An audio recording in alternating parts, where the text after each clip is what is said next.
was suppressed, so she just died. I didn't even see it blowing it up.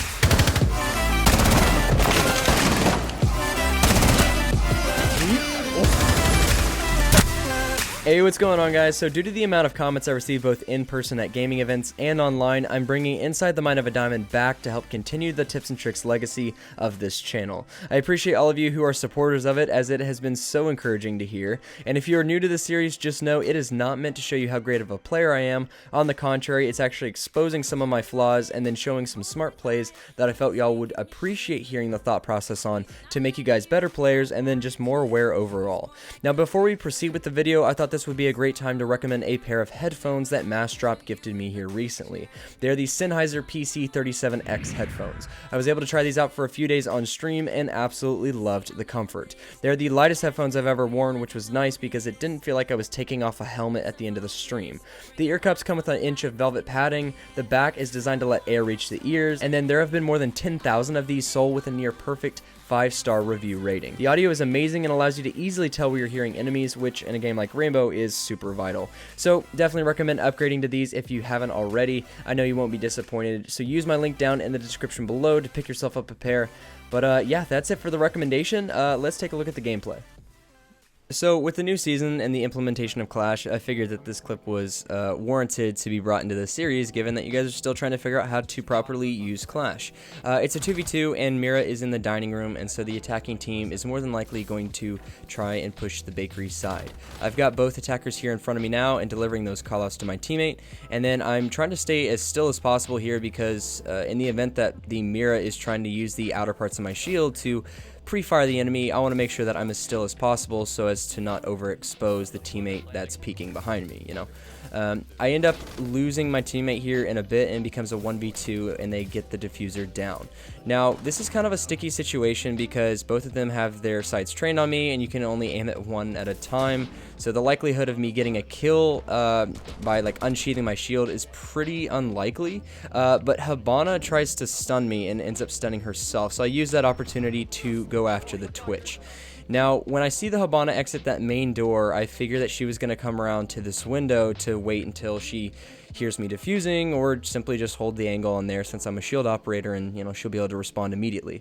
So seeing her going out that main door, I figured I could hop out this window and just take the aggression to her, and fortunately got the kill. Now, I would recommend you guys use the pistol, at least try it out if you haven't already. For some reason, I'm more comfortable with it than the 2-round burst. The 2-round burst just has a little bit more kick than I'd like to, especially since it's only putting 2 bullets down range. So in the meantime, you could reset your shot with the single fire pistol. So that's the only reason I'm using it. I like it. Definitely give it a try if you haven't already. I just want to see.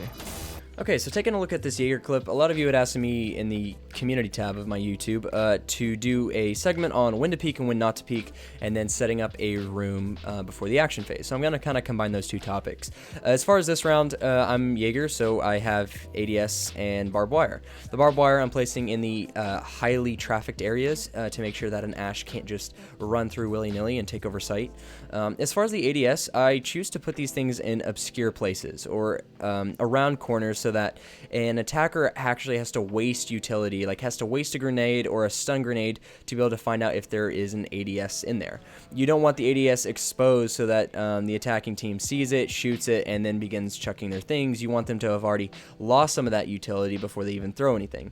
And better yet, if you can place it at an angle or like behind cover to where they can't shoot it or burn it very efficiently, then that'll be a really good ADS system. So I put those in the shrubs just to kind of prevent the line of sight, and they're all in pretty decent locations. So for a site like this, with the site being, what is that, B site in Trophy, most attacking teams will bring a buck or someone with a shotgun to be able to open up from underneath inside the garage. And so I typically wait at the bottom of West Main stairs to see if anyone's actually going to push from that way, and just so happened that the buck ended up charging on in. It's important to look for drones when you are doing this kind of roam clearing thing, because anyone can sit in that trench and just kind of get a call out that someone's coming down West Main stairs, and then you get lit up once you round the corner. So just be aware of that. But I end up getting 2 frags here, and I peeked the left side of this car, gave myself a very tight angle if an attacker was gonna peek around that door, and I was able to tag him, and then I peeked out the wide side to get a better angle on him. So anytime you guys can use cover like that, going from the left side to the right side, definitely recommend that, as it mixes up your predictability. And I went from a crouch level on the left side to a standing level on the right, so it just kind of mixes things up, makes it a little bit harder to be able to pre-fire me, especially if I don't win the first gunfight. As of right now, minute left on the clock, and 2v2. I got Ella to rotate back downstairs because I called out that the diffuser is downstairs with me. It was called out that Ash was in the trophy room, and then someone was at the top of West Main stairs. So as of right now, I'm very aware of the grates above me that were opened up by Buck. And then I lose Ella here in the hallway, and I go down to 10 HP. And this is where the whole peeking versus non-peeking thing comes into play. I'm going to end up hiding behind this box with very little health, and I know Ash is at the end of the hallway. Now, because I have diffuser, I'm very confident that I can stay put. I don't have to overly peek. I don't have to be aggressive. I don't have to charge her. She has to come to me because she has to pick up the diffuser or kill me. So I wait behind this box until I'm very confident that she's on the other side of the box. And what that allows me to do is to peek up and start my pre-fire, ensuring that I'm the one getting the first bullets out in this gunfight. Especially in low health, you guys have to be super cautious about overly peeking or even exposing yourself in any regard, because all it takes is a lucky shot and one stray bullet to be able to put you in the dirt. I think the number one question I get asked in Twitch and YouTube comments is, Roy, how do I get better at this game? Just very generic, and it's kind of hard to answer that question because I always feel like the answer is disheartening to some people, because I typically respond, you simply have to play the game more, but I think this clip kind of proves my point. The only reason I'm able to know that Thermite is above me is because I've played this situation before, knowing that I've been on Thermite's end, gone upstairs to use that angle myself, and then been on Maestro's end and trying to defuse and wondering, where did that Thermite go? He could be outside the garage, he could be at the yellow stairs, or he could be above me. Using past experience with live sound recognition, being able to know, hey, those sounds I'm hearing are footsteps above me, is what leads to a successful clutch.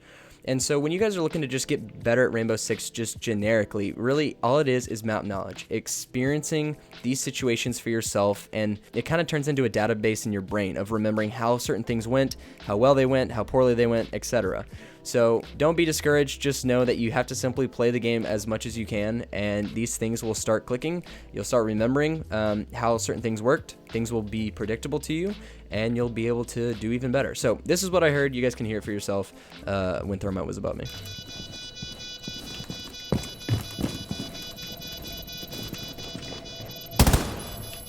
Yellow, top yellow.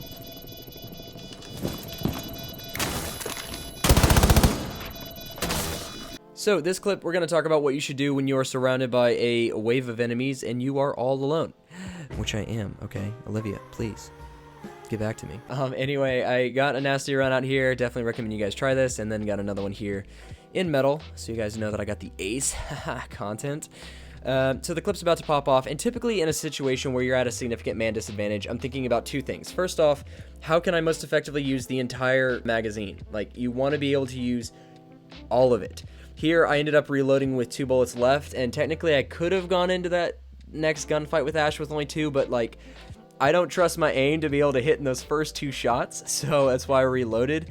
And because I heard that she was still decently far away, I went ahead and reloaded. But that's one thing that you guys kind of have to figure out for yourself, is how far away is my opponent? Can I successfully reload? One thing I do see a lot of people do is switch to their secondary when they still have like 13 bullets left in their magazine. Do not do that. Stick with your primary until you are down to like the last 3 bullets. Like, you can use all those bullets and land a headshot. There's no reason to force yourself to use an iron sight pistol in a situation where it's like, bro, you could have just kept with your primary. So after I killed the Ash, I immediately thought to start pre-firing offices, as that's where I heard the last opponent. Ended up winning it out, thankfully. But just know, in these situations, you want to maximize the use of your magazine, because more than likely, everyone's going to get greedy and start rushing you. In that case, you need to be ready to take each gunfight 1 bullet at a time. Stick with your primary for as long as you can. If you have to switch to your secondary, do it. But definitely stick with that primary if you absolutely can, because that's just going to give you the best chance at winning that gunfight. So I had planned on showing you guys 11 different topics to this episode, but unfortunately I already hit the 10-minute mark, so we're going to go ahead and stop it here and save the rest for episode 19. So be sure to subscribe to the channel if you want to come back and check that out. In addition, I wanted to say thank you so much to Massdrop for sponsoring this video, and then The Ridge for hooking my roommates and I up with some pretty sweet wallets. If you guys haven't checked them out, be sure to do so. There's a link down in the description below. Until then, I will see you guys in a week for episode 19.